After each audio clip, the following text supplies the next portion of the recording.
हरे कृष्णा गुरु जी। हरे कृष्णा।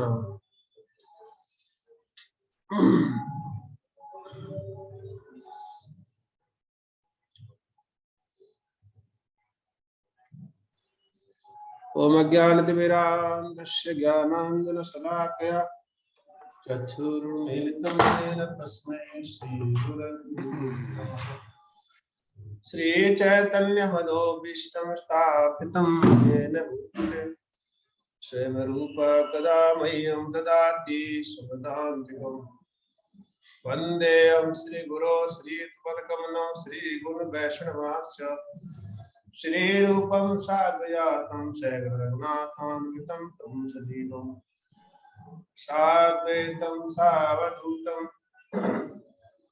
परिजनसहितं कृष्णचैतन्यदेवं श्रीराधा कृष्णपादां सगुता श्रीसागरं। हे कृष्ण करुणा सिंधु दीनबंधु जगतपते गोपेश गोपिका कांत राधा कांत नमस्तुते। तप्त कांचन गौरांगी श्री राधे वृंदावनेश्वरी वृषभानुसुते देवी प्रणमामि ते।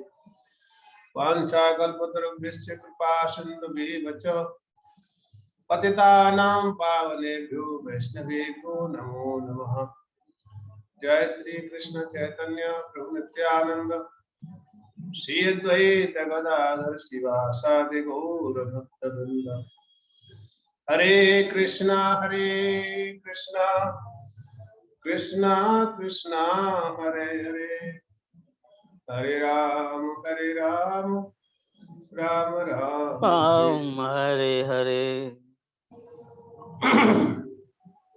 नमो विष्णुपादाय कृष्णपृष्ठाय भूतले श्रीमते भक्तिवेदांत स्वामी निति नामिने। नमस्ते सरस्वती देवे गौरवाणी प्रचारिणे निर्विशेष शून्यवादी पाश्चात्य देशतारिणे।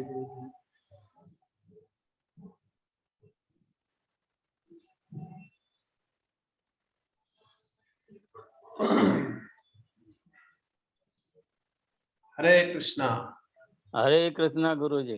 हरे कृष्णा। सभी भक्तों का हार्दिक स्वागत है। और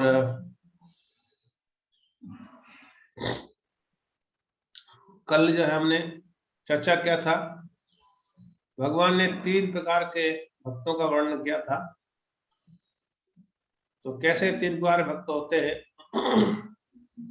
उनके प्रति क्या हमारी प्रतिक्रिया होना चाहिए, वो भक्त मिलते हैं तो हमें क्या उनके साथ में मान सम्मान की भावना रखना चाहिए। तो ये उस श्लोक में बताया गया है। जो 5वां श्लोक है, तो उसमें हम सभी कल चर्चा किए। तो आज भी उसी का भाग बचा हुआ है, तो आज हम उसी भाग को ही पढ़ेंगे जो बाकी भाग है।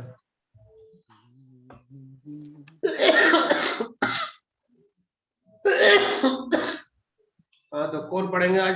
किसका टर्न है? हरे कृष्णा। हरे कृष्णा। आज मेरा नंबर है गुरु जी। अच्छा। ओके। हाँ, कल से तैयार बैठे आज लेकर प्रहलाद जी। ओके प्रहलाद जी पढ़िए। हाँ जी। हरे कृष्णा प्रभु जी, आवाज आ रही है? हाँ आ रही है।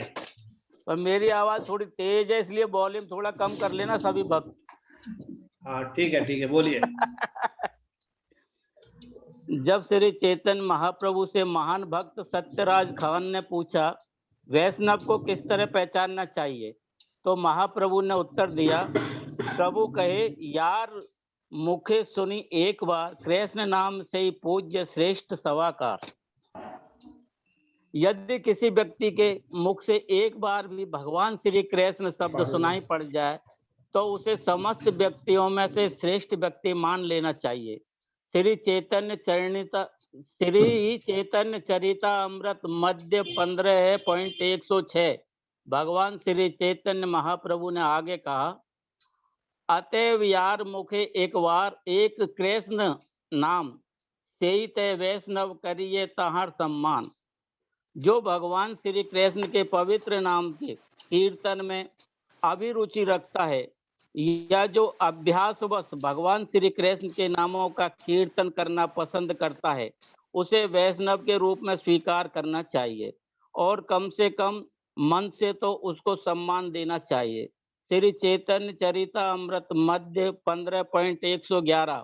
हमारे एक मित्र जो प्रसिद्ध अंग्रेजी संगीतकार है, भगवान श्री कृष्ण के पवित्र नामों के कीर्तन के प्रति आकृष्ट हो गए हैं। यहाँ तक कि उन्होंने अपने रिकॉर्डों में भी भगवान श्री कृष्ण के पवित्र नाम का अनेक बार उल्लेख किया है। वे अपने घर में भगवान श्री कृष्ण के चित्रों को नमस्कार करते हैं और कृष्ण भाव अमृत के प्रचारकों का भी आदर करते हैं।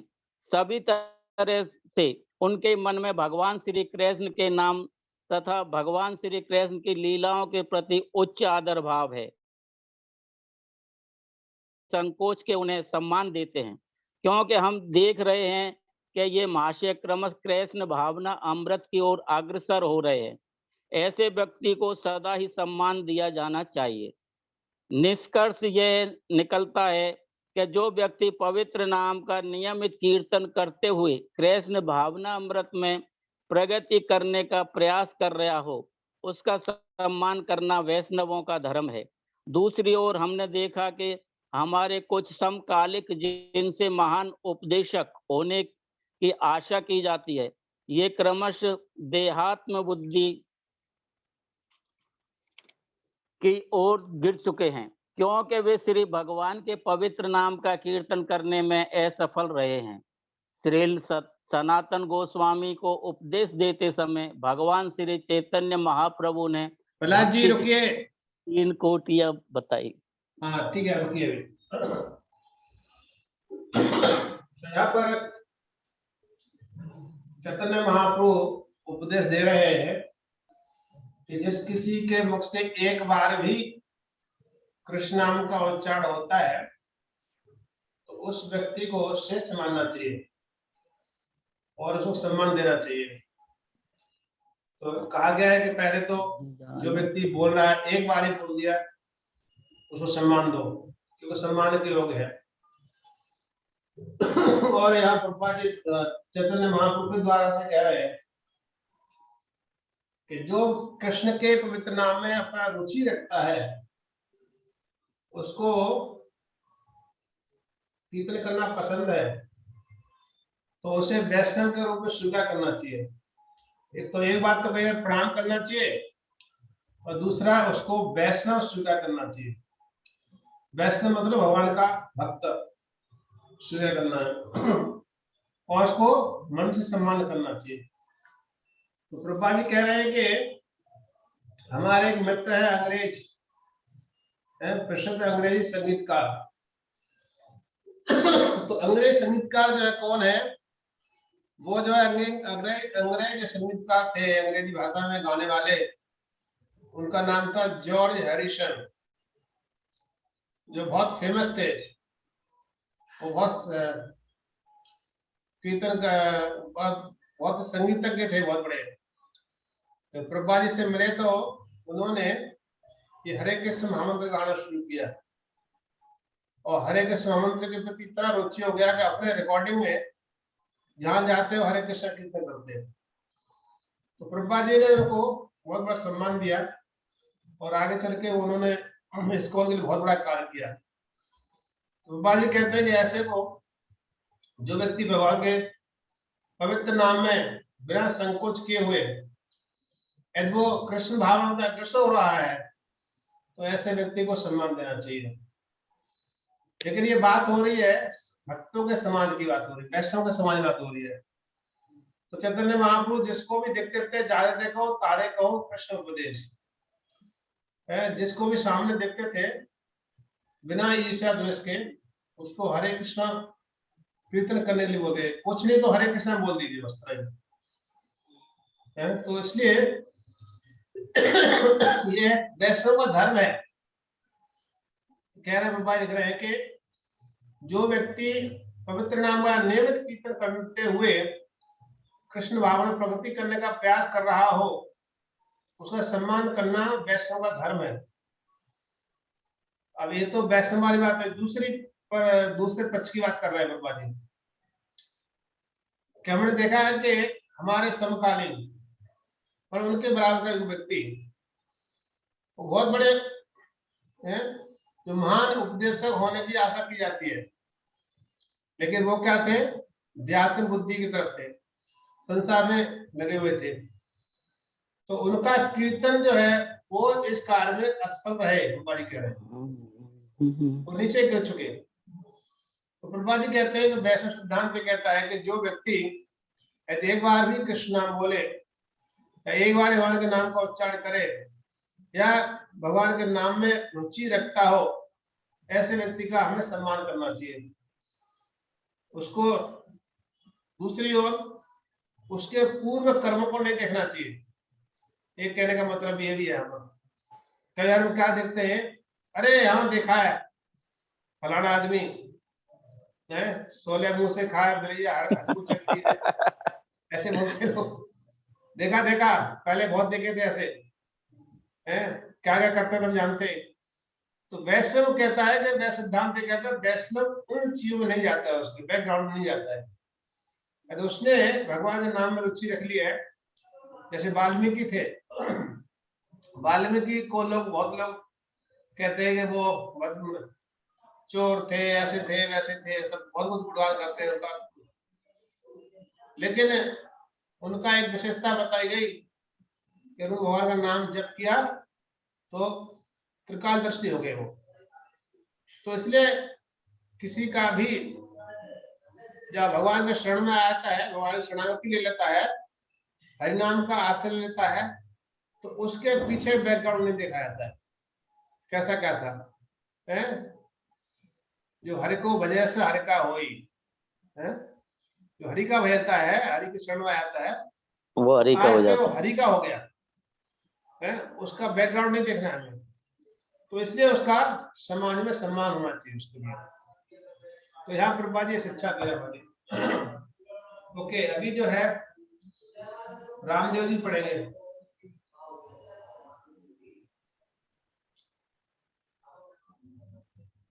रामदेव जी आ रही हो, नहीं आ रही आपकी आवाज ही नहीं आ रहा आपका। मेरी आ जाएगी आवाज, मैं पढ़ूं? हाँ हाँ आप किए, अब पढ़ लिया, आप दूसरे पढ़ रहे। जी, ओके मैं पढ़ूं? हाँ, निरंतर सेवा वहां पे पढ़िए। सनातन गोस्वामी उपदेश देते समय भगवान चैतन्य महाप्रभु ने भक्ति की 3 खूबियां बताई हैं। शास्त्र युक्ति नाही जाने दृढ़ श्रद्धावान, मध्यम अधिकारी से ही महाभाग्यवान। जिस व्यक्ति का शास्त्र संबंधी ज्ञान पुष्ट नहीं है, किंतु जिसने हरे कृष्ण महामंत्र के कीर्तन में दृढ़ श्रद्धा उत्पन्न कर ली है तथा जो अपने नियत भक्ति में सेवा के संपादन में दृढ़ है, उसे मध्यम अधिकारी समझना चाहिए। ऐसा व्यक्ति अत्यंत भाग्यशाली होता है।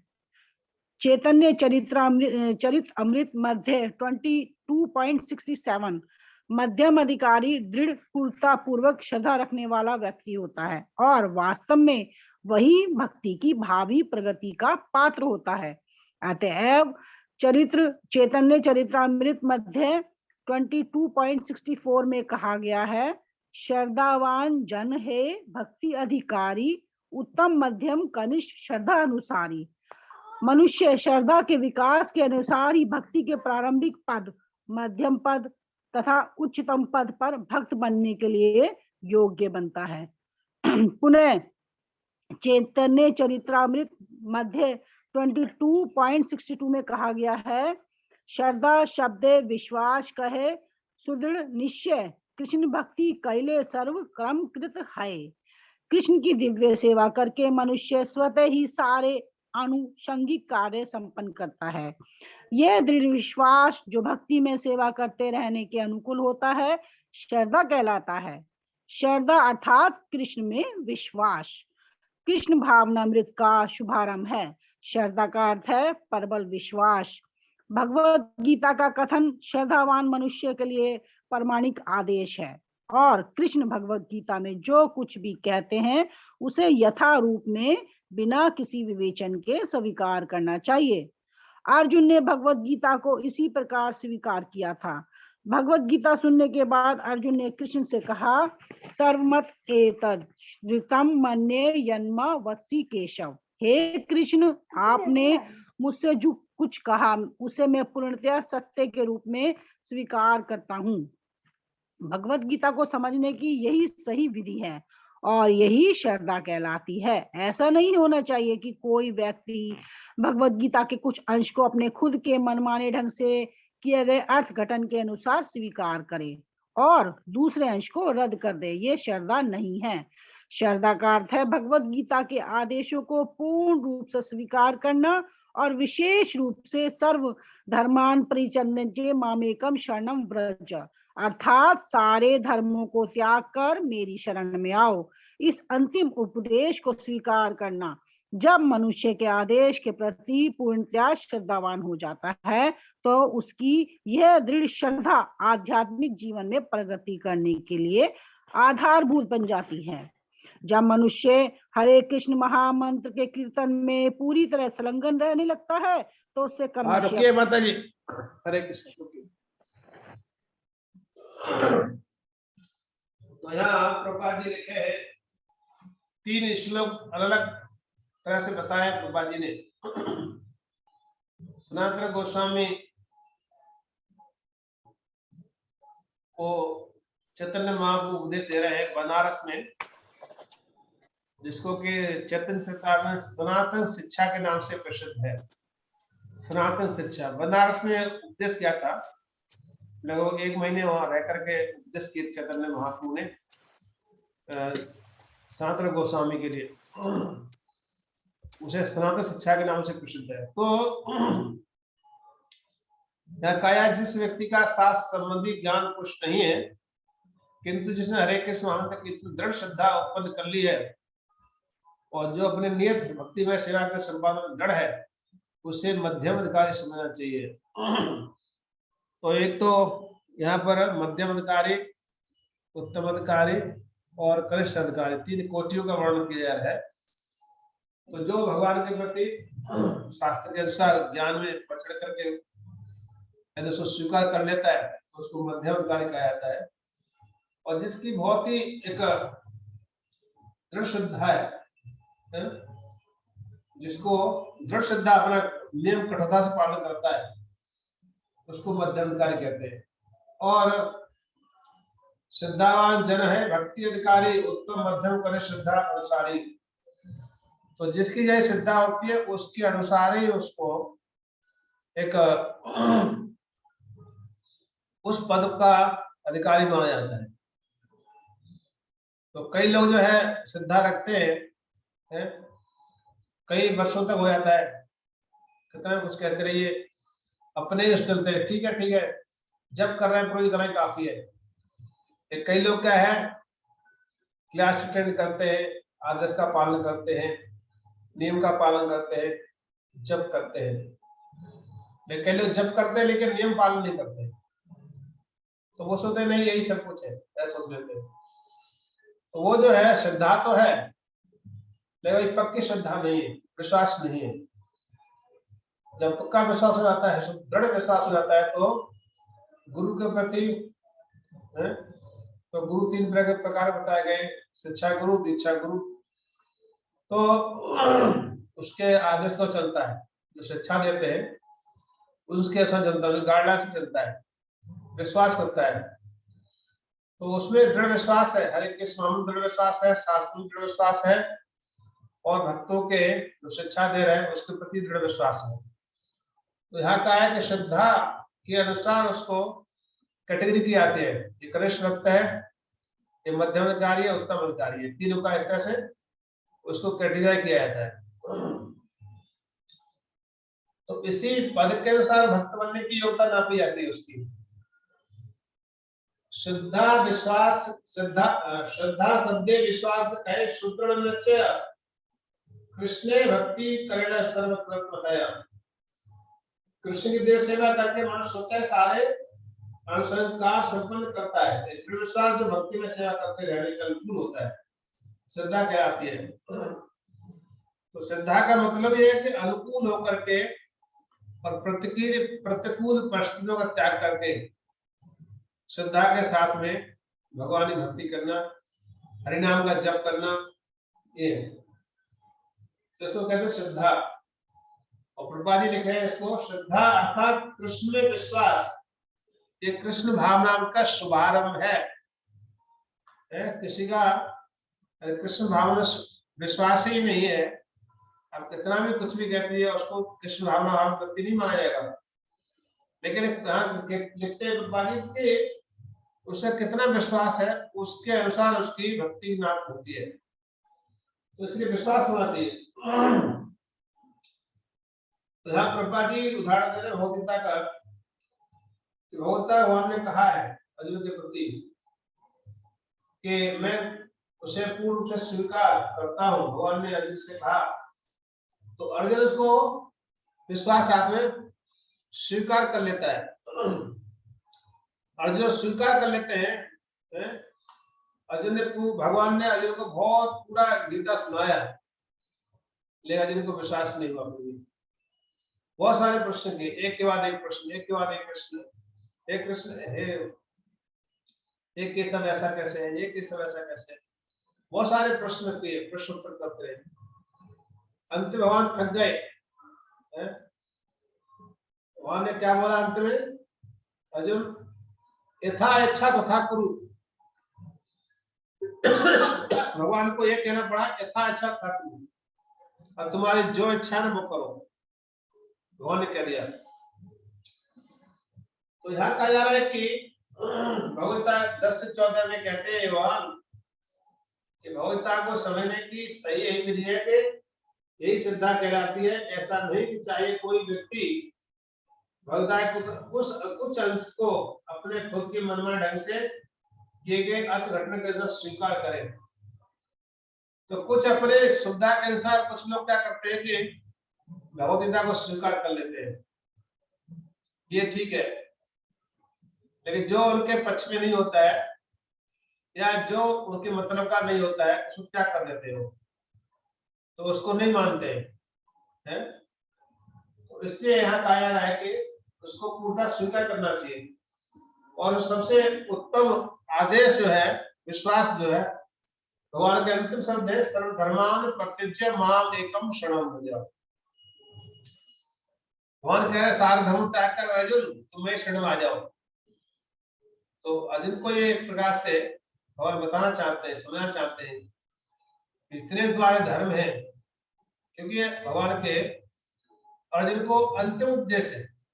बहुत सारा उपदेश दिया भगवान ने, लेकिन अंत में कहते हैं सर्वधर्मान परित्यज्य, कि बहुत सारे आर्गुमेंट थे। भगवान ने यहाँ तक अच्छा अच्छा तथा कुरु, तो तुम्हारी इच्छा वो करो। तो भगवान ने फिर समझाया इसको, समझ अच्छा सर्वधर्मान परित्यज्य माम एकम शरणं भज अहम त्वां सर्वपापेभ्यो मोक्षे सही न सोचा।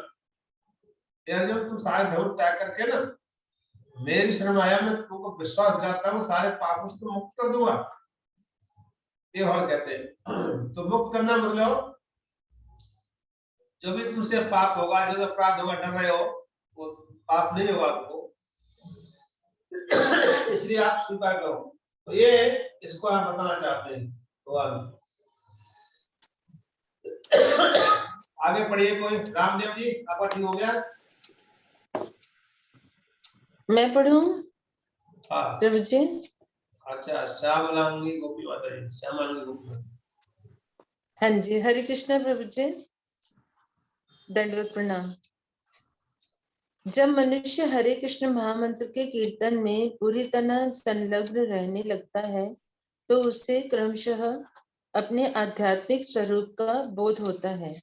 जब तक मनुष्य श्रद्धा पूर्वक हरे कृष्ण मंत्र का कीर्तन नहीं करता तब तक भगवान श्री कृष्ण अपने आप को प्रकट नहीं करते। सेवान्मुखे ही जीवा दो स्वयमेव स्फुरत्यतः। भक्ति रसामृत सिंधु 1.2.234 हम किसी कृत्रिम साधन से पूर्ण पुरुषोत्तम भगवान की अनुभूति प्राप्त नहीं कर सकते। हमें श्रद्धा पूर्वक श्री भगवान की सेवा में लग जाना होगा। ऐसी सेवा जीव से प्रारंभ होती है, सेवान मुखे ही जीवा दो, जिसका अर्थ यह है कि हमें सदैव श्री भगवान के पवित्र नामों का कीर्तन करना चाहिए और श्री कृष्ण प्रसाद ग्रहण करना चाहिए। हमें ना तो कोई अन्य कीर्तन करना चाहिए और ना प्रसाद के सिवा किसी अन्य वस्तु को स्वीकार करना चाहिए। सॉरी। जब इस विधि का श्रद्धा पूर्वक पालन किया जाता है, तब श्री भगवान स्वयं ही भक्त के समक्ष प्रकट होते हैं। जब कोई व्यक्ति रुकिए मत भाई, हाँ जी, रुक गए। हाँ जी, हाँ अपना अनम्यूट कर लीजिए शशि माता जी, आपका आवाज आ रहा है, आप अनम्यूट कर लीजिए। तो जब हरे कृष्ण महामंत्र कीर्तन करने श्रम रहता है तो उससे क्रमशः अपने आध्यात्मिक स्वरूप का बोध हो जाता है। तो इसको कह रहे हैं, प्रभुपाद जी लिख रहे हैं कि जब तक मनुष्य श्रद्धा पूर्वक हरे कृष्ण महामंत्र का कीर्तन नहीं करता, तब तक कृष्ण अपने आप को प्रकट नहीं करते हैं। कई बार हम बिना श्रद्धा के भी बोलते हैं, लेकिन यहाँ कहा जा रहा है कि पूर्ण श्रद्धा के साथ में जब हम जप करते हैं या ध्यान जो कीर्तन करते हैं, तब कृष्ण हमारे जीवा प्रकट होते हैं। और यहाँ पर प्रभुपाद जी उदाहरण दे रहे हैं, रेफरेंस दे रहे हैं भक्त रसामृत सिंधु का कि शिवोन्मुखो जिह्वादो स्वयं स्फुरतः, कि जीवा के द्वारा भगवान प्रकट होते हैं, जीवा से भगवान प्रकट होते हैं। तो जीवा से प्रकट होने का मतलब क्या है? जीवा से ऐसा कहा था, जो भक्त जब कीर्तन करता है, जिस समय कोई कीर्तन करता है तो उसकी जीवा में भगवान नृत्य करते हैं। हरिनाम के जब कोई लेता है तो उसकी जीव के ऊपर नृत्य करते हैं भगवान। तो कई बार देखा गया है कि भक्त लोग बड़ा अपनी जीवा को बहुत साफ करते हैं। एक बार भक्त, हम दिल्ली में थे 95 में, जब दिल्ली में टेम्पररी टेम्पल था, तो सारे भक्त एक हॉल रहते थे। तो बंगाली भक्त थे, कॉमन लंबे लंबे बाथरूम बने हुए थे सब, तो कई बार स्व साफ करते थे जीवी से। तो भक्त ने बोला, अरे भाई इतना इतना क्यों, जीभ कट जाएगी तुम्हारी, साफ क्यों करते हो? तो भक्त कहता है, नहीं नहीं नहीं, जीभ कट नहीं जाएगी, अभी थोड़ी देर बाद कृष्ण इसको नृत्य करेंगे, इससे इसको अच्छा सुंदर साफ करना जीव के लिए। तो उसका भाव होता था कि भगवान जो है जीवा को नृत्य करते हैं। और नाम, क्योंकि भगवान का नाम और भगवान में कोई अंतर नहीं है, नाम भी भगवान है, कि नाम से ही हम नामी तक पहुंचते हैं, और फिर रूप, और फिर धाम, फिर लीला, फिर लीला फिर धाम, ऐसे। तो ये कहने मतलब है कि जब नाम लेते हैं तो कृष्ण हमारी जीवा नृत्य करते हैं। और तो जीवा से दो कार्य होते हैं, जीवा से दो कार्य होते हैं, सब जानते होंगे। एक तो कीर्तन करना होता है और दूसरा प्रसाद लेना होता है। एक तो कीर्तन और दूसरा प्रसाद। तो प्रसाद का सबको याद रहता ही रहता है, बाकी किसी का याद रहे, प्रसाद का जरूर याद रहता है कि जीवा से क्या करना है, प्रसाद लेना है। तो यहाँ प्रभुपाद जी लिख रहे हैं कि हमें न तो कोई अन्य कीर्तन करना चाहिए, न प्रसाद के सिवा किसी अन्य वस्तु को स्वीकार करना चाहिए। जब इसी विधि का श्रद्धा पूर्वक पालन किया जाता है तो स्वयं भगवान स्वयं ही भक्त के समक्ष प्रकट होते हैं। तो भगवान एक तो नाम के रूप प्रकट होते हैं और दूसरा प्रसाद के रूप प्रकट होते हैं। तो प्रसाद और नाम है दो, उसमें कोई अंतर नहीं है भगवान के प्रसाद में। इसलिए जगन्नाथपुरी को जो क्या है, प्रसाद को भी ब्रह्म कहा जाता है। भगवान का जगन्नाथ जी पुरी का जो प्रसाद है उसको भी ब्रह्म कहा जाता है, और नाम भी भगवान का ब्रह्म है। तो ब्रह्म जो है वो भगवान का स्वरूप है। नाम कभी कोई दिखता नहीं है, लेकिन नाम वही नाम से हम नाम ही तक पहुंचते हैं। आपको याद हो, समझ सकते हैं इससे कि जब आप जा रहे हो, मार्ग में जा रहे हो, तो घर से है, आपका नाम पुकारता है, आपका नाम पुकारता है, तो आपको क्या लगता है?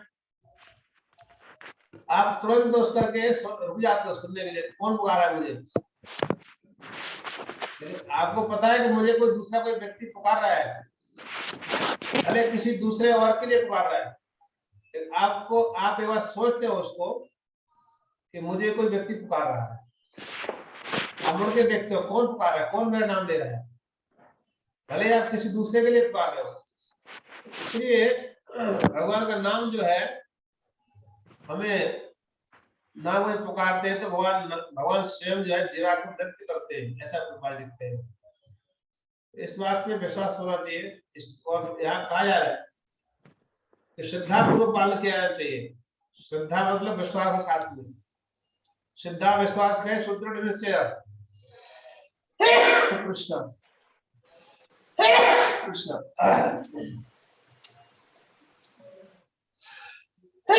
कृष्ण सॉरी, श्रद्धा विश्वास का है सुदृढ़ निश्चय। तो सुदृढ़ निश्चय मतलब विश्वास है नाम में और भगवान के प्रसाद में, दो चीजों में, जीवा के बारे में। बाकी इंद्रियों के बारे में नहीं कहा जा रहा है, दो के बारे में सिर्फ कहा जा रहा है। एक तो जीवा है और एक जीवा के द्वारा प्रसाद। तो एक तो नाम लेते हैं, नाम में पूरा विश्वास होना चाहिए, और दूसरा भगवान के प्रसाद में पूरा विश्वास होना चाहिए। तो ये दो चीजों के बारे में बताया गया है। हाँ तो ओके, अब कौन पढ़ेगा? शशि माता जी। रामदेव प्रभु, आपका कुछ गड़बड़ है, सिस्टम आज काम नहीं कर रहा है, कल भी काम नहीं कर रहा था। आवाज नहीं आ रही है? आवाज आ रही है प्रभु जी? हाँ शशि माता जी, आपकी आवाज आ रही है। हाँ, हरे कृष्ण प्रभु जी। हरे कृष्ण। जब कोई व्यक्ति अपने आप को कृष्ण के सनातन सेवक के रूप में जान लेता है, तब वह कृष्ण की सेवा के अतिरिक्त और किसी चीज में रुचि नहीं लेता। वह सदैव कृष्ण का चिंतन करता हुआ, कृष्ण के पवित्र नाम के प्रसार हेतु साधनों की खोज करता हुआ सोचता है कि उसका एकमात्र कार्य विश्व भर में कृष्ण भावनामृत आंदोलन का प्रचार करना है। ऐसे व्यक्ति को उत्तम अधिकारी मानना चाहिए और 6 विधियों के अनुसार ददाति, प्रतिग्रह्याति इत्यादि तुरंत उसकी संगति स्वीकार करनी चाहिए। निसंदेह प्रगत उत्तम अधिकारी वैष्णव भक्त को गुरु रूप में स्वीकार करना चाहिए। जो कुछ पास में हो उन्हें समर्पित करना चाहिए, क्योंकि यह आदेश है कि मनुष्य के पास जो कुछ भी हो वह गुरु को दे दिया जाए।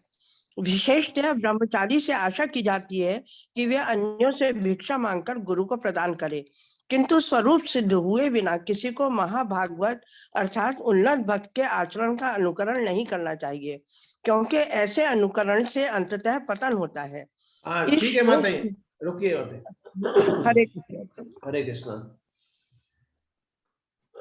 तो यहाँ बताया जा रहा है कि सनातन सेवक के रूप में जान लेता है? तो सनातन सेवक मतलब हमारा जो असली स्वरूप क्या है? जीवन स्वरूप है कृष्ण नित्य दास। हम क्या है? कृष्ण के नित्य दास हैं। हम भगवान के, ऐसा नहीं कि 1 साल के लिए, 2 साल के लिए, 10 साल के लिए, नहीं। हमारा जो पूरा सनातन है, हमारे भगवान साथ क्या संबंध है? सनातन संबंध है।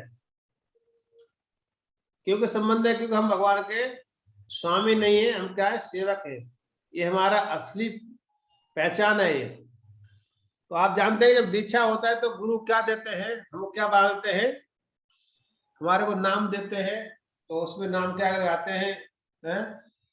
श्यामांगी गोपी देवी दासी है, या जय सचिनंदन दास।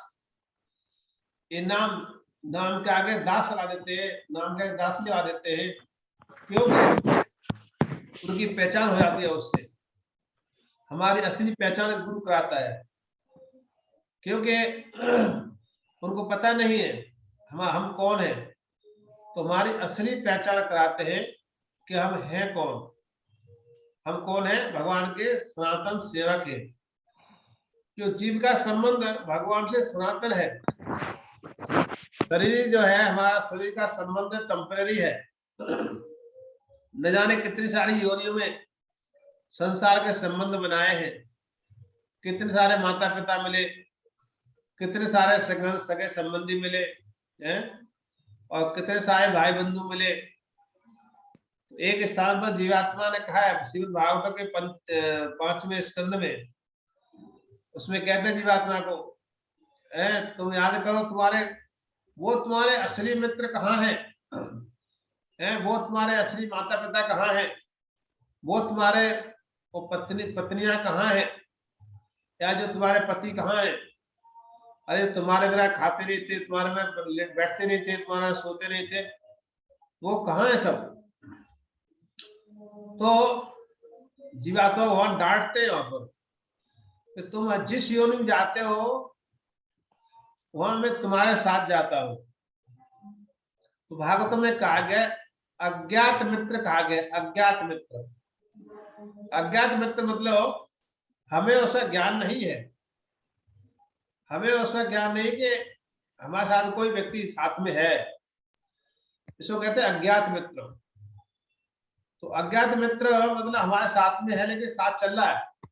जैसे कह सकता है कि हमारे साथ कोई कई बार देखते हैं कोई भूत चल रहा हो, हमें नहीं पता है साथ चल रहा है, चुपचाप से चल रहा है बगल में है, तो लेकिन हम देख नहीं पाते। लेकिन अज्ञात मित्र कहते हैं जो हमेशा 24 आवर हमारे साथ रहते हैं, हमारे कार्य करता है। हमको सांस चलती नहीं तो क्या करता है? वो सांस हमें सप्लाई करता है, वायु सप्लाई करता है। हमारे भोजन में भूख लगती है, हम आके गर्म में होते हैं तो हमारे एक साथ जाता है, और क्या करता है? आपको एक खाने की व्यवस्था कर देता है।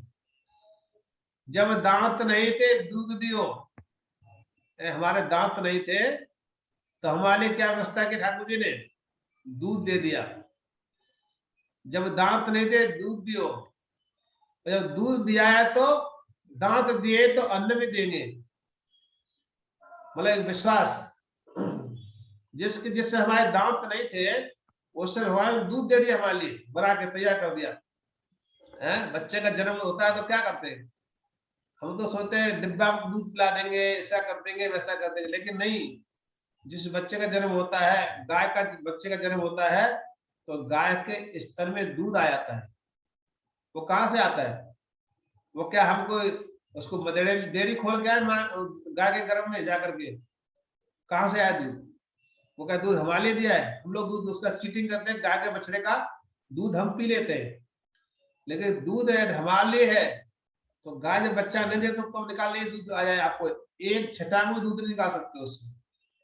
लेकिन जैसे ही वो गर्भ में चली जाती, गर्भ में बच्चा होता है, बच्चा गर्भ से बाहर आता है तो दूध 1 लीटर नहीं, 2 लीटर नहीं, 5-5 लीटर दूध निकाल लेते उससे।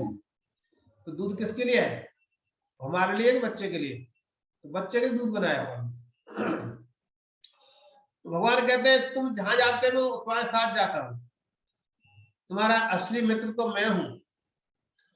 लेकिन तुम जो तुम्हारे मित्र नहीं है, जो तुम्हारे पति नहीं है, जो तुम्हारे पति नहीं है, जो तुम्हारे सगे संबंधी नहीं है, उनको तो तुम क्या करते हो?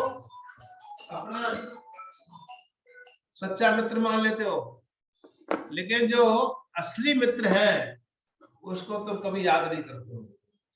तो मैं तुम्हारा असली मित्र हूं। तो यहाँ कहा जा रहा है कि सनातन सेवक के रूप में जान लेता है व्यक्ति कि हमारा भगवान से संबंध क्या है। भगवान हमारे स्वामी है और हम उनके सेवक हैं। हम भगवान के सेवक हैं और वो हमारे स्वामी हैं। तो सेवक के रूप में अपनी पहचान को समझ लेता है, तब वह कृष्ण की सेवा के अतिरिक्त और किसी वस्तु में रुचि नहीं लेता। जब ये उसने पहचान लिया कि मैं सेवक हूं और श्याम सुंदर हमारे सेवक है और श्याम सुंदर हमारे स्वामी है, तो ये पहचान कर लेता है, फिर वो भगवान श्याम लग जाता है। तो ये हमारी असली पहचान है। हमारी असली पहचान क्या है? हम सेवक है, स्वामी नहीं है। और इसी पहचान के लिए हमको कई जन्म जन्मांतर लग जाते हैं। क्यों जन्म जन्मांतर लगते हैं? भगवान ने कहा गीता में, बहुनाम जन्मनामंते ज्ञानवान माम प्रपद्यते। भगवान कहते हैं, भगवान ऐसे नहीं बोल रहे, भगवान कह रहे हैं कि बहुनाम जन्मनामंते, क्या बहुत जन्मों के बाद कोई व्यक्ति जान पाता है? क्या जान पाता है? कि वासुदेवा सर्वव्यक्ति समात्मा सुदुर्लभा, कि मेरे तो प्राणधन कौन है? वसुदेव जी हैं, भगवान कृष्ण है, भगवान राम है, ये मेरे हैं। तो समात्मा सुदुर्लभा, ऐसा महात्मा बहुत दुर्लभ होता है, ऐसी आत्माएं बहुत दुर्लभ होती है, भगवान कहना चाहते हैं।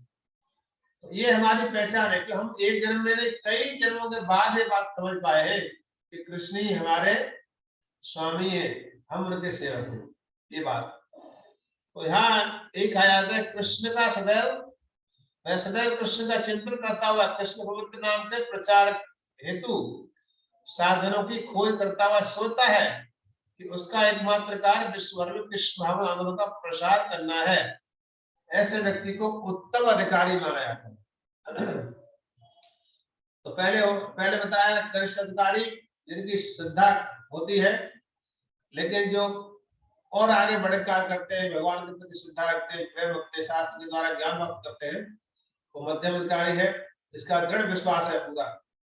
और तीसरा जो है एक कैटेगरी है जो अपने आप को सेवक के रूप में पहचान करता है, पहचान लेता है और भगवान की सेवा में हमेशा लगा रहता है, डे एंड नाइट सिर्फ भगवान के बारे में सोचता है, किस प्रकार से इस कृष्ण भावना आंदोलन को विस्तार किया जाए, कैसे और लोगों तक पहुंचाया जाए, कैसे जीवों को पतन से रोका जाए, दयालुता करुणा दिखाता है उनको विचार करते। कृपा जी क्या जरूरत थी? आप में से कई लोग भी 70 साल की उम्र होगी, 60 के होंगे, 80 के होंगे। प्रभुपाद जी 70 साल में क्यों गए अमेरिका? तो लोग क्या पढ़ा था? वो भी कर सकते थे वृंदावन में रह करके, लोग क्या जरूरत है? लेकिन प्रभुपाद जी उत्तम अधिकारी थे, वो दूसरे जीवों के बारे में सोचते थे, उन जीवों कैसे कल्याण होगा, लोग कैसे उनको असली सेवक के रूप में भगवान के सामने प्रेजेंट किया जाएगा। तो ये प्रभुपाद जी हमेशा इस तरह से प्रभुपाद जी सोचा करते थे अपने भक्तों के बारे में। तो ये जो है उत्तम अधिकारी की पहचान है। इसलिए उत्तम अधिकारी के बारे में कहा जा रहा है कि उत्तम अधिकारी जो होता है, जो भगवान की सेवा में लगे रहते हैं दिन और रात प्रचार कार्य करने में, ऐसे भक्तों का ददाति प्रतिगणाति इत्यादि करना चाहिए, उनकी संगति करना चाहिए। और ऐसे भक्तों का निसंदेह प्रगत उत्तम अधिकारी वैष्णव भक्त को गुरु के रूप में स्वीकार करना चाहिए। तो जो ऐसे कार्य करते हैं, हमेशा कृष्ण भाव प्रचार लगे रहते हैं, भगवान की सेवा में लगे रहते हैं, ऐसे लोगों को गुरु के रूप में, गुरु कल ही बताया था कि गुरु दो प्रकार के होते हैं, एक तो शिक्षा गुरु होता है, एक दीक्षा गुरु होता है। तो शिक्षा गुरु जो हमको इस मार्ग तक लेके आता है, समझा करके बुझा करके उसको कठिन रास्तों से निकाल करके, वो शिक्षा गुरु होता है।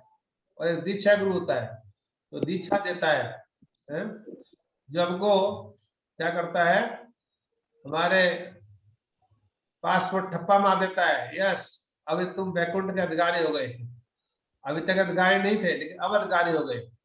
दीक्षा दे करके आपको सेवक के रूप में प्रेजेंट करता है भगवान सामने।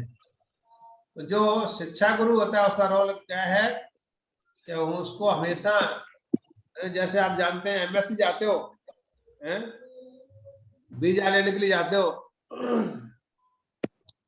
तो आपका सब कुछ डॉक्यूमेंटेशन होता है, आपका पासपोर्ट कॉपी होना चाहिए, आपका आईडी होना चाहिए, आपकी पहचान पत्र होना चाहिए, आपका लेटर होना चाहिए किस कंट्री जा रहे हो, स्पॉन्सर लेटर होना चाहिए, ये सब चीजें सारे पेपर तैयार करके फिर जा करके जो वीजा देना प्रेजेंट करता है।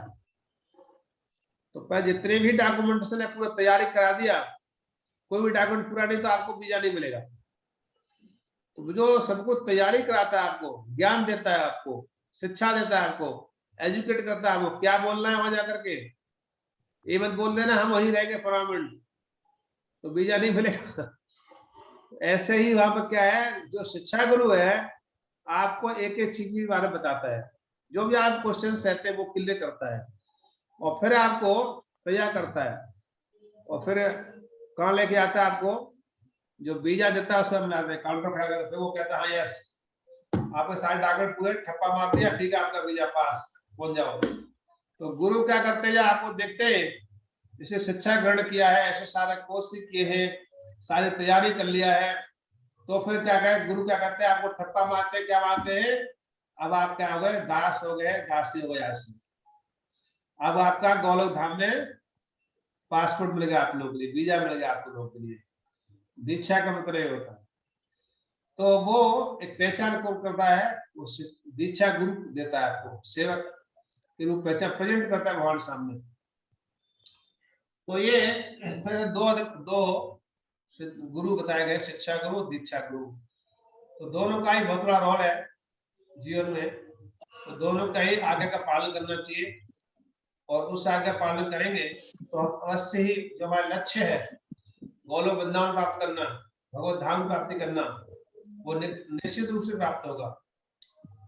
गुरु मुखा पद्मा वाक्या चित्ते करिया एक आरना करिए मने आशा। जो गुरु ने कहा है, गुरु ने कहा है, शिक्षा गुरु ने कहा है, तो उसको पालन करना। तो दो प्रकार भगवान ने कहा है कैसे गुरु के पास जाना है, कैसे गुरु के पास गुरु शिक्षा लेनी है। तदविधि चौथे अध्याय भगवान ने कहा है भगवत्ता में, तदविधि प्रणिपातेन पर प्रश्नेन सेवया उपदेशिन्ति ते ज्ञान ज्ञान तत्व दर्शन। कि तदविधि प्रणिपातेन, प्रणिपाते मतलब प्रणाम करना है, और पर प्रश्नेन उनसे जिज्ञासा करनी है। तो पहले गुरु के पास जाते हैं तो जाके सीधे बैठ जाते हैं, प्रणाम भी नहीं करते, चलो कोई बात नहीं, लेकिन जाएंगे तो क्या कहेंगे, गुरु जी सामने जाके गुरु जी हमने ऐसा किया, हमने फैक्ट्री, गुरु जी हमने ऐसा कर लिया, हमने ये गाड़ी खरीद लिया, हमने ये घर खरीद लिया, ये सब बातें गुरु सामने नहीं करना चाहिए। जिज्ञासा करना चाहिए, क्या हमारा आत्म कल्याण कैसे होगा, जिज्ञासा करना है हमारे को कि भगवान की कैसे प्राप्ति होगी, जिज्ञासा करना है कि हम कैसे भगवान के अच्छी सेवक बन सकते हैं। इस प्रकार के हमारे प्रश्न होना चाहिए गुरु के सामने जाकर के। तो वो कहते हैं कि और सेवा भी करना चाहिए गुरु की जाकर के। तो गुरु का सेवा मतलब दो प्रकार सेवा होते हैं, वाणी सेवा होती है, एक बपू सेवा होती है। बपू सेवा कहते हैं उनका एक शारीरिक सेवा, गुरु जी के लिए फूल माल लेके गए, गुरु जी के लिए फल लेके गए, गुरु के लिए कुछ भोग बनाया, गुरु के लिए कोई वस्त्र दिया, ये सब बपू सेवा है। बपू मतलब शरीर सेवा हो गया। और एक होता है वाणी की सेवा। तो गुरु हमेशा साथ में चलते हैं शिष्य के। तो गुरु जो अपने मुख से जो कहा है, गुरु मुखा पद्मा वाक्य, गुरु ने अपने मुख से जो शब्द कहे हैं उसमें विश्वास रखना, गुरु का आज्ञा का पालन करना, आदेश का पालन करना है। तो वो एक दृढ़ता के साथ पालन होना चाहिए। तो कहते हैं सेवया उपदेशन्ति ते ज्ञान तदविधि प्रणिपातेन पर प्रश्नेन सेवया। तो प्रश्न करना है, जिज्ञासा करना है और सेवा करना है। सेवा मतलब उनका आज्ञाकारी बनना है, उनकी आज्ञा को स्वीकार करना है। उपदेशन्ति ते ज्ञानम ज्ञान तत्व दर्शन। जब हम उनको प्रणाम करेंगे, जब उनको हम जिज्ञासा, ज्ञान की जिज्ञासा प्राप्त करेंगे, कैसे अच्छे सेवक बन सकते हैं, कैसे अच्छे हम भक्त बन सकते हैं, और फिर उनकी सेवा करेंगे, तो क्या करें, तत्वदर्शी क्या करेंगे, हमको ज्ञान देंगे, उपदेश देंगे। ज्ञान तत्व दर्शन, वो आपको दर्शन कराएंगे। किसका? राधा गोविंद जी का दर्शन कराएंगे। क्या देंगे? दिव्य ज्ञान हृदय प्रकाशिता दिव्य ज्ञान हृदय प्रकाशित। क्या करेंगे? हमको दिव्य ज्ञान प्रदान कर देंगे। तो दिव्य ज्ञान के द्वारा क्या करेंगे? हमको क्या होगा? हमारे हृदय भगवान को प्रकट कर देंगे दिव्य ज्ञान दे करके। तो दिव्य ज्ञान हमारे हृदय के अंदर आएगा तो हम भगवान को देख सकते हैं। ज्ञान, दिव्य ज्ञान मतलब है गुरु का क्या है? ओम अज्ञान तिमिरांधस्य। वो अज्ञान रूपी जो आंखें जो है, यानी अज्ञान रूपी आंखें, अंधकार रूपी आंखों में क्या करते हैं? अंजन रूपी ज्ञानांजन, ज्ञान रूपी अंजन रूपी सलाका से हमारी आंखों में क्या करते हैं? अंजन लगा देते, सुरमा लगा देते हैं। उससे हमारी आंख खोल देते हैं, जिसके द्वारा हम क्या करते हैं? अपने आप को सेवक के रूप में और गुरु को, भगवान को भगवान के रूप में पहचान लेते हैं। नहीं तो हमें अपने आप को स्वयं, अपने आप को ही हम स्वामी समझते हैं। नहीं, गुरु क्या करते हैं? दिव्य ज्ञान हृदय में दे करके हमें क्या करते हैं? हमारे अज्ञान को दूर कर देते हैं। दिव्य ज्ञान हृदय प्रकाशित कर, हृदय में दिव्य ज्ञान को प्रकाशित कर देते हैं। जब हमारे आंखों के हम कितना भी हमें जानकारी हो, लेकिन अंधेरे कमरे में कोई बंद कर दिया जाए, जैसे पूरा अंधकार हो, पूरा अंधकार हो,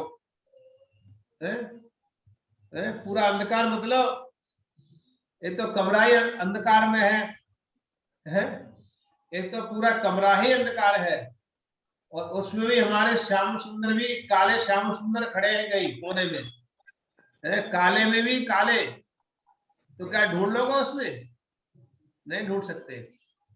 श्याम सुंदर जो श्याम सुंदर खड़े हैं उसी कमरे में है, तो वहां क्या क्या गुरु क्या करते हैं? हमारे अंदर दिव्य ज्ञान प्रकाशित करके हमको क्या करते हैं?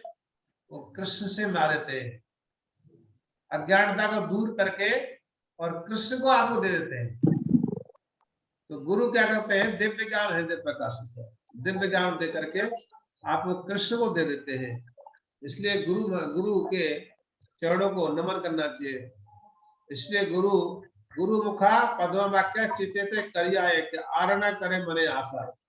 तो गुरु के मुख से जो शब्द होते हैं उनको हृदय में धारण करके आज्ञाकारी सेवक बन करके भगवान की सेवा में लगना चाहिए। उससे हमें क्या है? गुरु के आज्ञाकारी शिष्य बनेंगे, एक भगवान के सेवक रूप प्रेजेंट होंगे, तो गुरु भी खुश होता है, भगवान भी खुश होते हैं, उससे भगवान भी प्रसन्न होते हैं, गुरु प्रसन्न होते हैं। तो यही कहा जा रहा है कि तो गुरु का उसकी संगति स्वीकार करनी चाहिए। ददाती और प्रतिगणाती, उनको ऐसे उत्तम भक्त के संगति करना चाहिए, उत्तम भक्त ददाती प्रतिगणाती, देना लेना करना चाहिए। देना लेना मतलब वो हमें कोई उपदेश कर रहा है, हमें उनकी कुछ सेवा करना चाहिए। ददाती प्रतिगणाती, उसको उत्तम भक्त के रूप में, गुरु रूप में स्वीकार करना चाहिए। जो कुछ पास में हो उन्हें समर्पित करना चाहिए, क्योंकि यह आदेश मनुष्य के पास जो कुछ भी हो वह गुरु को दे दी जाए। विशेषतः ब्रह्मचारी से आशा की जाती है कि अन्यों से भिक्षा मांगकर गुरु को प्रदान करें। ये जो है शिष्य गुरु परंपरा में आता है, ऐसी शिक्षा दी जाती है कि गुरु को पहले शिष्य लोग, ब्रह्मचारी लोग खासतौर से गुरुकुल में जाते थे पढ़ने के लिए। तो गुरु ब्रह्मचारी गुरुकुले विशदंतो गुरोहितौ, ब्रह्मचारी गुरुकुले वसंतंतो गुरोहितौ, मतलब गुरु के हित में भिक्षा करने आते थे, तो गुरु को लाकर सारे भिक्षा दिया करते थे। तो शिष्य कोई भी है, जरूरी नहीं कि भिक्षा ग्रहण करे, लेकिन जो भी हमारे को गुरु भगवान ने दिया है उसमें से गुरु को सेवा करना चाहिए, चाहे तन हो चाहे मन हो, धन हो, जिस तरह सेवा कर सकते हैं। एक आपको बड़ा एक भक्त का चरित्र सुनाता हूँ, 8 तो बन गया है, समय हो गया। एक भक्त इसमें बात आई थी कि गुरु के लिए समर्पण या भगवान के लिए समर्पण करना चाहिए। पुष्पा माता जी आप थोड़ा म्यूट कर लीजिए, आपका जो आवाज आ रहा है उसमें। तो उसमें ऐसा था कि एक आपने एक भक्त का नाम सुना होगा, भगवान के भक्त हुए बहुत अच्छे, गुजरात में भक्त हुए हैं, जलाराम करके भक्त थे, आपने नाम सुना हो, है? जलाराम जी भक्त थे।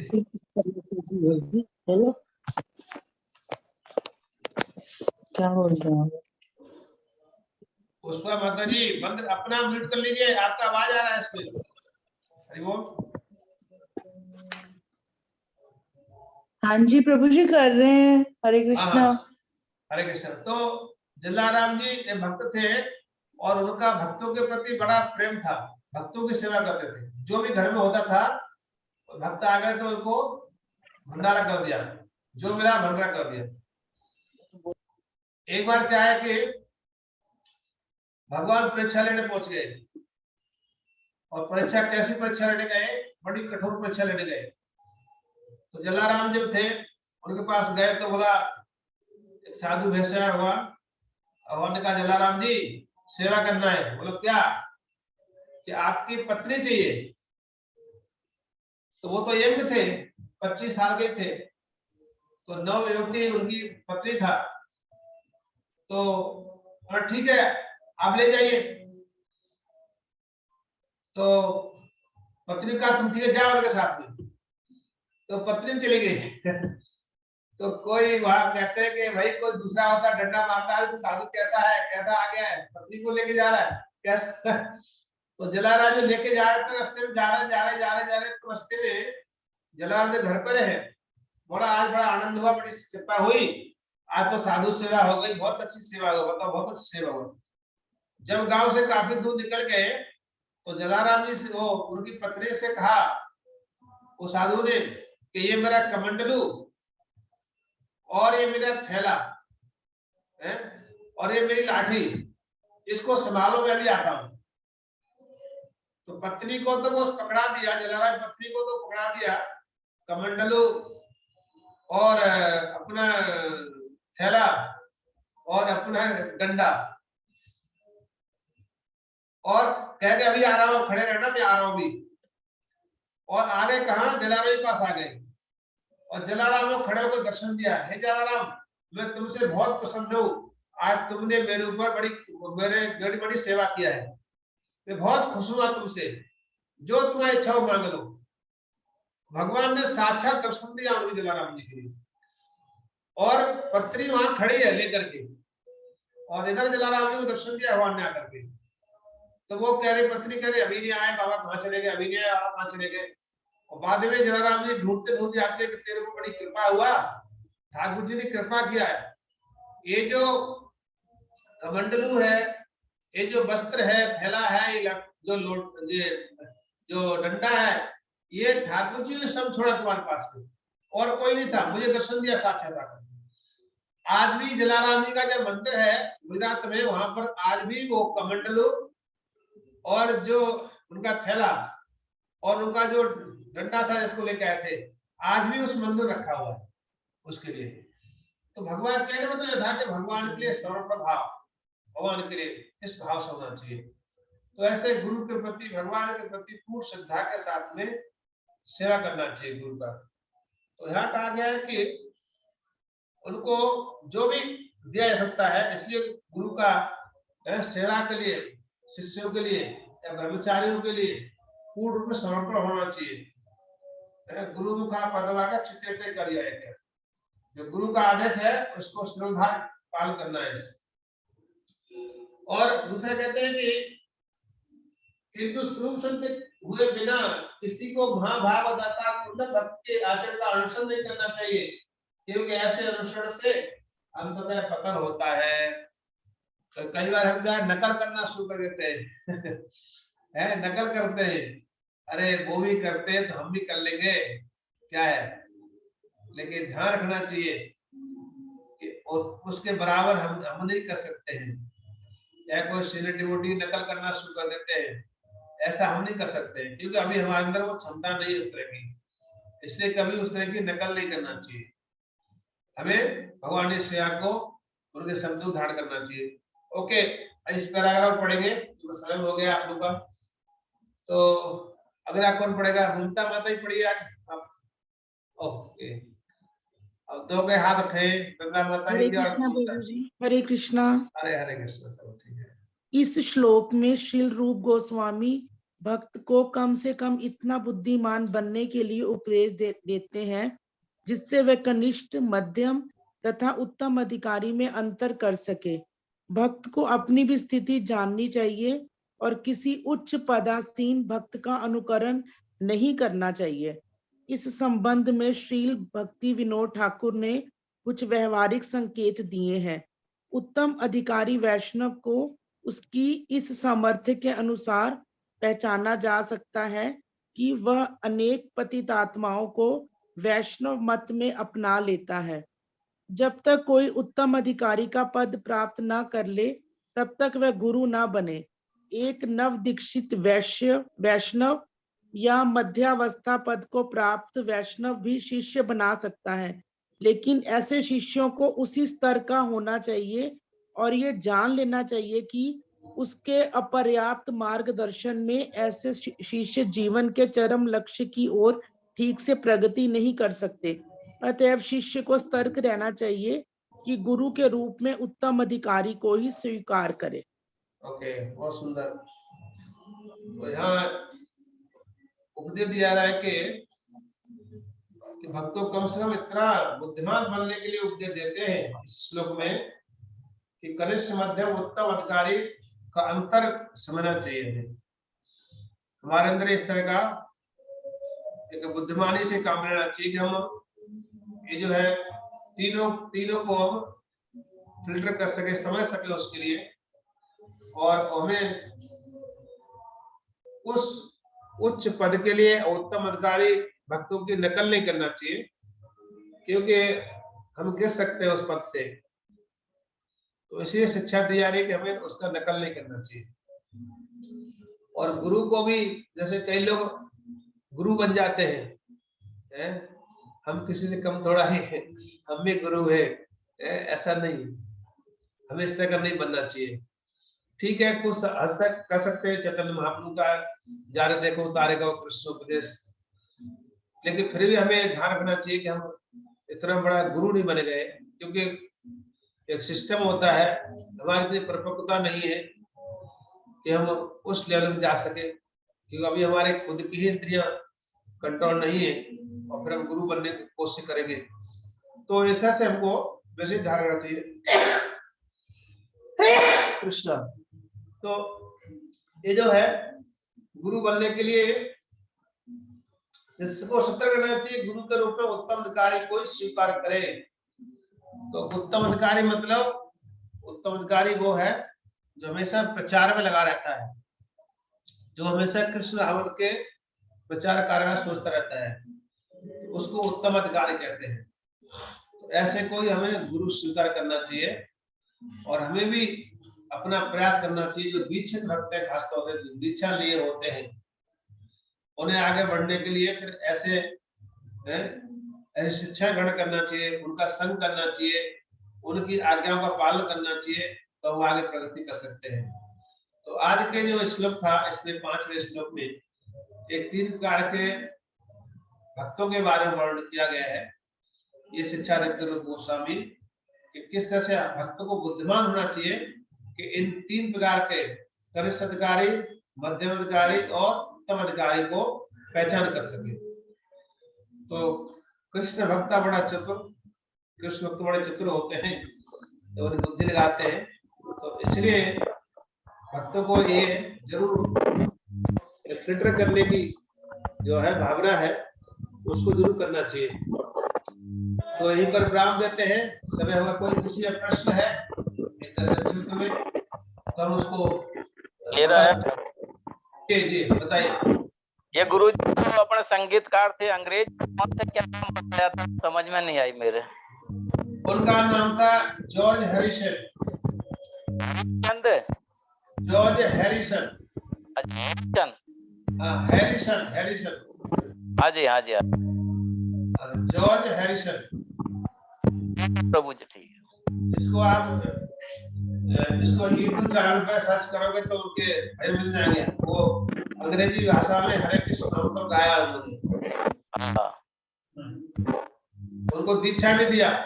आज उसका पूरा परिवार जो है भक्त है, पूरा फैमिली। उनका बेटी हरे कृष्ण मंत्र गाती है, उनकी डॉटर जो है जय हरिश्वर की, पहले तो बहुत बड़े बहुत भक्त थे और फिर उनका बेटी आज भक्त गाती है।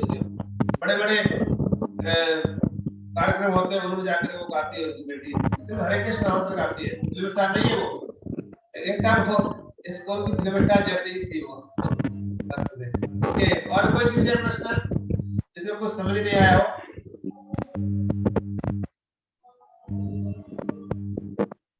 ओके, तो अगली बार जो है हम मिलेंगे। एक संशय रिक्वेस्ट है कि हम एक आप लोग जो क्लास देते हैं तो इसको हमने यूट्यूब चैनल बनाया है जिस तरह के सब लोग को सुन सकते हैं, लाइव में बोल के सुन सकते हो। तो ये क्लास जो देते हैं इसको उस पर मिल जाएगी आपको चैनल पर। इसके लिए आप सभी जो है मैसेज डालेंगे तो आप इसको लाइक कर लेना, ताकि और आगे चल के फिर उसको डायरेक्ट यूट्यूब चैनल के थ्रू भी हम उसको लाइव करके दे सकते हैं, ताकि आप डायरेक्ट भी सुन सकते हो उसको माध्यम से। बट इसमें कुछ इतना कुछ मेंबर्स चाहिए जो सब्सक्राइब किया हो, लिमिट होती है उसकी 200 में, ऐसा कुछ होता है सबके। तो आप सभी सब्सक्राइब कर लेंगे तो मैं यही कहूंगा सब लोग जो है कम से कम एटलीस्ट जो है 5 मेंबर्स को सब लोग अपने सर्कल में है, अपने परिवार के लोगों को ही बोलिए इसको सब्सक्राइब कर लीजिए, तो फिर क्या होगा जल्दी से हो जाएगा, तो फिर हम अगली क्लास में और अच्छे से करेंगे।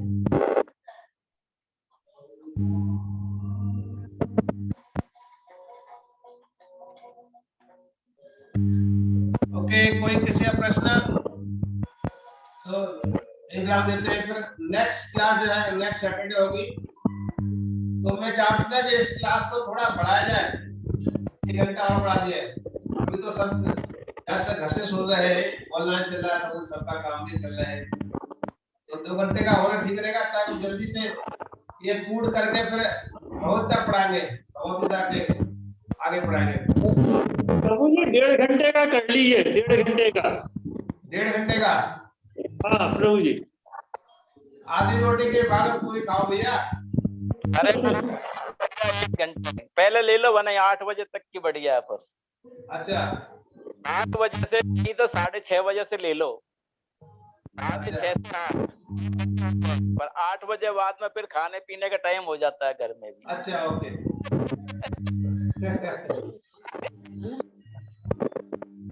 तो सभी जो है इस जो ग्रुप है हमारा, उसमें टाइम भेज दीजिए, कौन सा टाइम होगा तो हम उसमें सेंड करेंगे। आप लोगों को ठीक रहेगा? तो मैं आपका आवाज फट रहा है। प्रभु जी डिस्टर्बेंस बहुत आ रही है, किसी का माइक ना म्यूट नहीं हुआ, समझ कुछ नहीं आ रहा आप क्या बोल रहे हैं। आप लोग हाँ बोलिए प्रहलाद जी।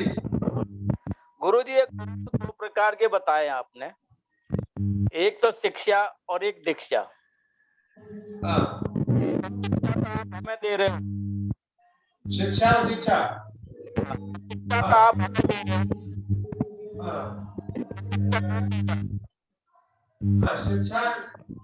शिक्षा जो है, शिक्षा गुरु जो कहते हैं कि जो हम शिक्षा ले रहे हैं, एग्जाम्पल जैसे अभी पढ़ा रहा हूं आपको, शिक्षा मिल रही है। हाँ, और दूसरा जो है जो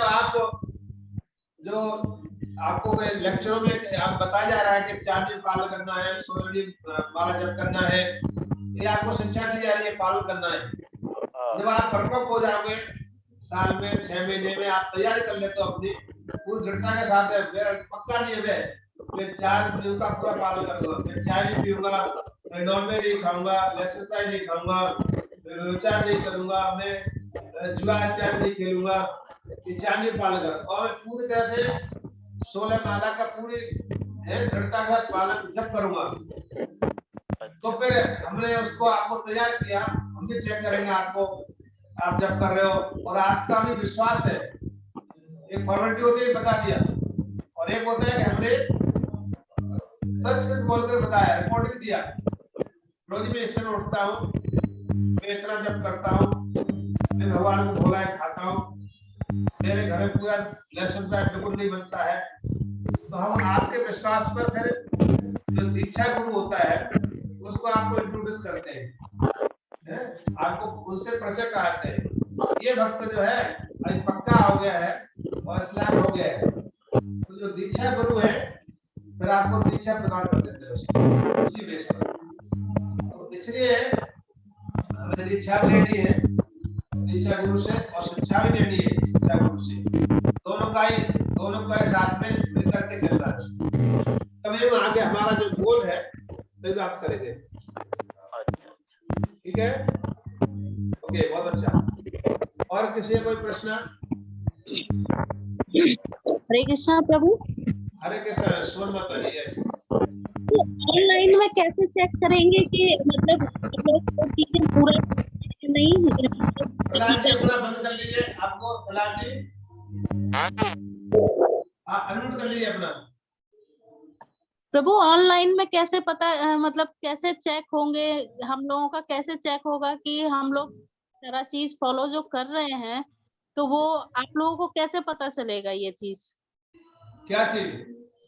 जो दीक्षा का प्रोसेस जो आपने बताया, 16 माला और 4 नियम का पालन और प्रसाद खाना वगैरह, ये सारी चीजें, तो आप लोग ये कैसे चेक कर पाएंगे फिर कि हम लोग ये सारी चीजें पूरा हम लोग तो कर रहे हैं, तो हम लोग जो बताएंगे आप वही जानेंगे?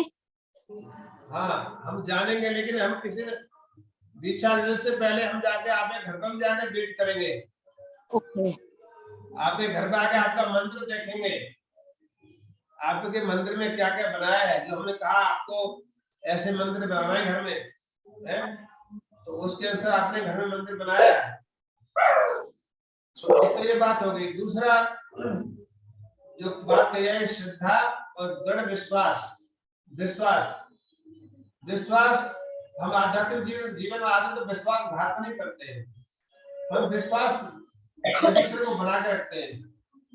आप एक बार हमारे साथ एक बार आप कर लेंगे, हम आ गए तो आपने दिखा दिया या हमको आपको बता दिया जी, लेकिन फिर भी एक दिन का नहीं है।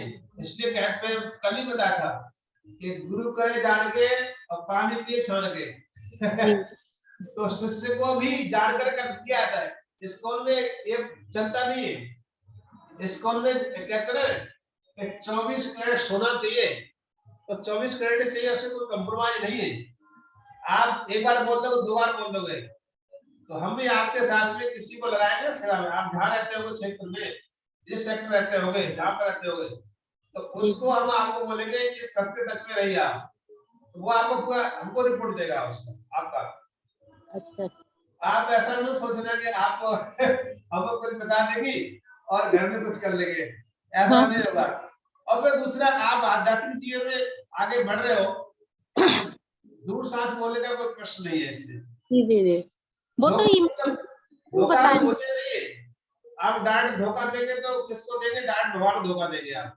जी बिल्कुल, है ना। तो इसलिए हम कहते हैं भागवत में कहा गया कि व्यक्ति वो दूसरे को धोखा दे करके आत्मा अपना ही खुद का आत्महत्या करता है, आत्महनन करता है।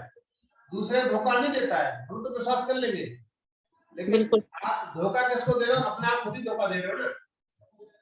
इसलिए विश्वास जो है आपका, आपने कहा मैं जब करती हूँ, मैं चाहती हूँ पूरा पालन कर रही हूँ, तो हम तो आपको विश्वास पे करेंगे ना। जी। तो इसलिए कोई भी ऐसा नहीं करता है कि हम विश्वास किए बिना ही हम उसको आपको दे देंगे, तो ऐसा नहीं। हम तो ये कोशिश करते हैं कि सब विश्वास साथ में सभी जब करें, भोग लगाएं ठाकुर जी को। तो एक शिक्षा गुरु का मतलब ये है कि सब कुछ चेक करता है। हम तो कई यहाँ भक्त बैठे हुए घर पहुंच जाते हैं, ऐसे अच्छे थे गोविंद प्रभु में घर पहुंच जाते हैं कब चेक करने के लिए, निरंतर सेवका माते हुए घर पहुंच जाते हैं चेक करने के लिए। और भी कई भक्त हम तो घर जाते हैं चेक करने के लिए।